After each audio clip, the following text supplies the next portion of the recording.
வணக்கம். ஆன்மீக மருவம் சேனலுக்கு தங்களை அன்புடன் வரவேற்கிறோம். நம்ம சேனலில் பார்த்தீங்கன்னா சிறப்பான கோயில்களை பற்றியும் முக்கியமான கோயில்களை பற்றிய தகவல்கள், பயண வழிகாட்டி மற்றும் ஆன்மீக தகவல்களை பற்றி தொடர்ச்சியாக வீடியோக்கள் போட்டுருக்கிறோம். நம் உடுமலை அருகே உள்ள சித்திரகுப்தர் கோவிலை பற்றி தாங்க இந்த வீடியோவில் நம்ம பார்க்க போகிறோம்.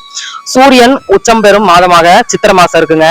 அந்த சித்திரை மாசத்துல வர பௌர்ணமியில சந்திரன் பார்த்தீங்கன்னா முழு மதியா மிகவும் பலத்தோட காணப்படுவார்.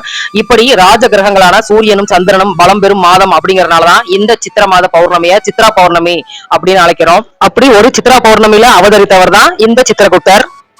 முதலில் சித்திரகுப்தரை பத்தி கொஞ்சம் பார்க்கலாங்க. சித்திரகுப்தன் என்பவர் யமதர்மனோட கணக்கு பிள்ளைங்க. சித்திரகுப்தர் அப்படிங்கிறதுக்கு மறைந்துள்ள படம் அப்படின்னு தான் பொருள்.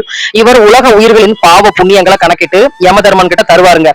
அதனை கொண்டே உயிர்களின் அடுத்த பிறவி, முக்தி ஆகியவற்றை யமதர்மன் தீர்மானம் செய்வார் அப்படிங்கிறது மக்களோட நம்பிக்கை. அந்த சித்திரகுப்தனின் பிறப்பு ரகசியம். பார்வதி அம்பாள் சித்திரம் எழுதி அதற்கு உயிர் கொடுத்தார். சித்திரத்திலிருந்து உயிர் பெற்றதனால் சித்திரகுப்தன் என்ற பெயரை பெற்றால்னு ஒரு கதை இருக்குங்க.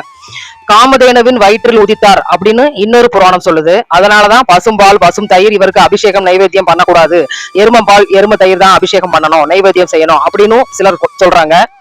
சித்திரகுப்தனின் இன்னொரு கதையையும் பார்ப்போம். தனியொரு நபராக கோடிக்கணக்கான மக்களின் பாவ புண்ணியங்களை மேற்கொள்ளும் பணி கடினமாக இருப்பதாக ஈசன்ட்ட யமதர்மன் வேண்டிட்டாரு. அதன் பொருட்டு அருகில் நின்றிருந்த பிரம்மனிடம் யமதர்மனுக்கு ஒரு உதவியாளனை தர வேண்டியது உமது பொறுப்பு அப்படின்னு சொன்னாரு ஈசன்.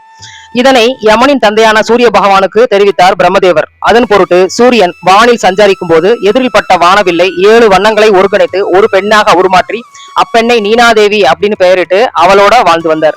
அதன் காரணமாக ஒரு சித்திர திங்களில் பௌர்ணமி நாள்ல பிறந்த புத்திரனுக்கு சித்திரபுத்திரன் அப்படின்னு பெயரிட்டாங்க.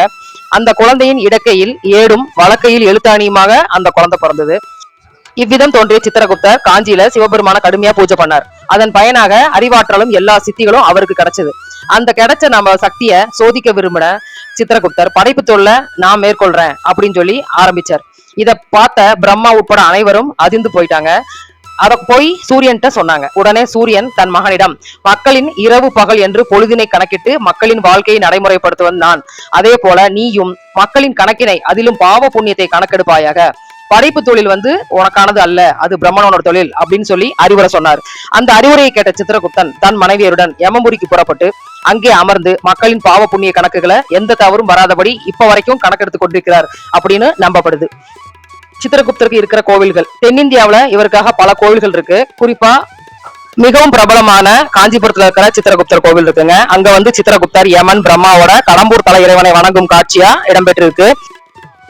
அதே மாதிரி தேனி மாவட்டம் கோடாங்கிப்பட்டியில இவருக்கு சித்திரபுத்திர நாயனார் என்ற பெயருடன் கோவிலும் அமைஞ்சிருக்குங்க.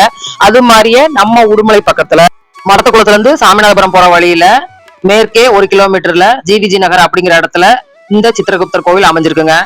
வழியில ஒரு ரயில்வே கேட்டு, நிறைய குடியிருப்புகள்லாம் இருக்கும். அதெல்லாம் தாண்டி போற மாதிரிதான் இருக்குங்க இந்த கோவில். வழிநடுக போர்டும் இருக்கு. வாங்க அந்த கோவிலுக்குள்ள போய் என்னென்ன சாமி இருக்கு, எப்படி அங்க வழிபடணும் அப்படிங்கறதெல்லாம் பாத்துடலாம். இந்த கோவில் கடந்த 11 வருடங்களாக இங்க இருக்குங்க. நிறைய மக்கள் வழிபாடு செஞ்சுட்டு போறாங்க. மேலும் சித்ரா பௌர்ணமி அன்னைக்கு மிக சிறப்பான பூஜைகள் இங்கு நடைபெறும். மூலவராக ஸ்ரீ சித்திரகுப்தர் அருள் பாலிக்கிறார். இவருக்கு முன்பாக ஒரு சிறு சிவன் சன்னதியும் இருக்கு. அதே போல சித்திரகுப்தர் சன்னதிக்கு பின்புறத்துல ஒரு வலம்புரி விநாயகர் சன்னதியும் அமைஞ்சிருக்கு. இந்த கோவிலானது ராகு கேது பரிகார ஸ்தலமாகவும் இருக்குங்க.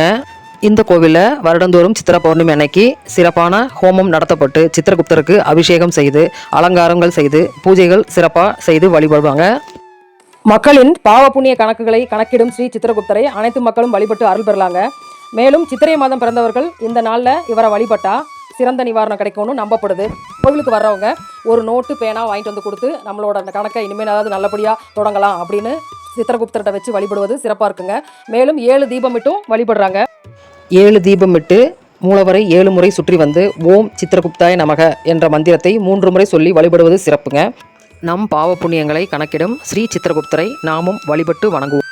நன்றி.